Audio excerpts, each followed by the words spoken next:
So yeah, everybody remembers Outrun, right? The classic Sega arcade racing game where you drive a Ferrari Testarossa down a road, encounter many forks leading to many different locales, and trying to reach that finish line so you could get some wacky victory celebration.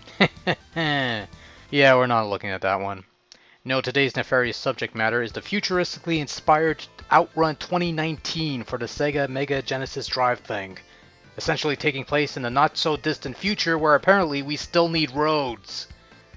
I guess Doc Brown was wrong on that count.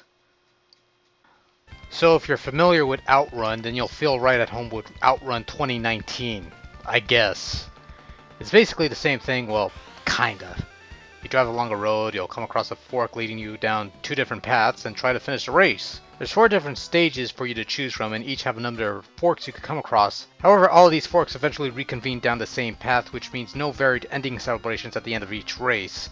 Which is unlike Outrun where you cross many forks and never look back and you get different victory celebrations. But still, you do have forks, so there is the Outrun part of it. Also, you have bridges, jump ramps, and grass.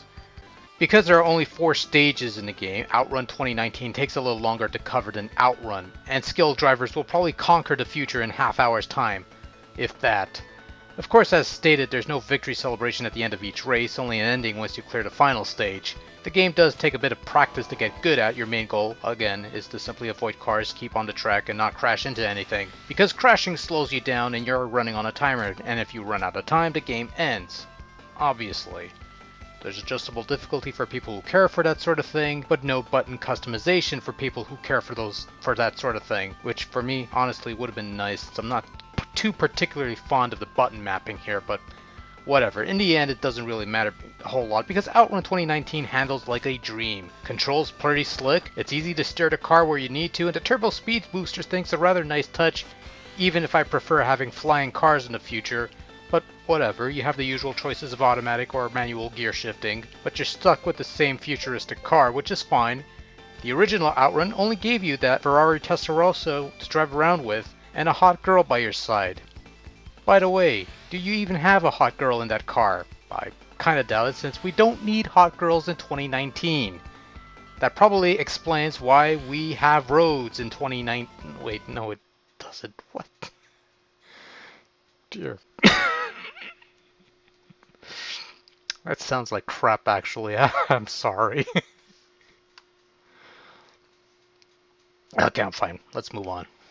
Now, I've read somewhere that Outrun 2019 was originally supposed to be a Sega CD game and was given an entirely different name. I don't recall where I read it or if it's entirely accurate because, you know, fuzzy memory and all. But I'm glad it's on a solid Genesis cartridge. Perhaps it's because of this fact that I'm easily impressed by the visual quality and performance of Outrun 2019. It's a pretty fast game that exudes that sense of speed, especially after a turbo boost. And perhaps more so, there's never any instances of slowdown or sluggish movement to be found at any point in time. The only slowdown comes from whenever you crash or bump into something because you're the one slowing down and stuff. I'm not sold on the graphics themselves, however. The cars kind of look like crap. I'm sorry, but cars from the future are supposed to look awesome and exude that imaginative energy. And I don't get that from these cars. They look like some stock generic model from 2010. Some of these cars can also be mistaken for jump ramps, especially at a distance, which makes you question whether you're running into a ramp, a car, or a barricade, which is kind of an issue at times. The backdrop graphics are nice looking, but that's about it. The ground's also nothing special, just a standard road with some grassy plains of varying colors. Although I do like the transparent bridges that show up every so often, that's a kind of nice effect, actually. Sound in Outrun 2019 is pretty decent fare, featuring a rather nice and near-catchy soundtrack that sticks with you for a short while. While each track has its own specific background tune, you can actually choose the song to play with a code, so all hope is not lost if you want to play Stage 4 with the tune from Stage 1 playing in the background. Car sounds are alright I suppose, certainly not the most fantastic sounds to come out of a Mega Drive game, but they're serviceable for the most part. Although the sound effect that plays whenever I fall off a bridge is ear-grating to say the least. Overall, Outrun 2019 is a nice little racer. Its depiction of the near future may be questionable, but the gameplay itself is far from it. It's probably one of the slicker controlling racing games that I've come across for the 16-bit age, and is also a nice little derivative of the tried and true Outrun formula, if nothing else. It's a pity that it's only a single-player game, would have made for a nice two-player experience. Oh well. If you enjoy old racing games and have a thing for Outrun, give this one a shot, it's pretty well done.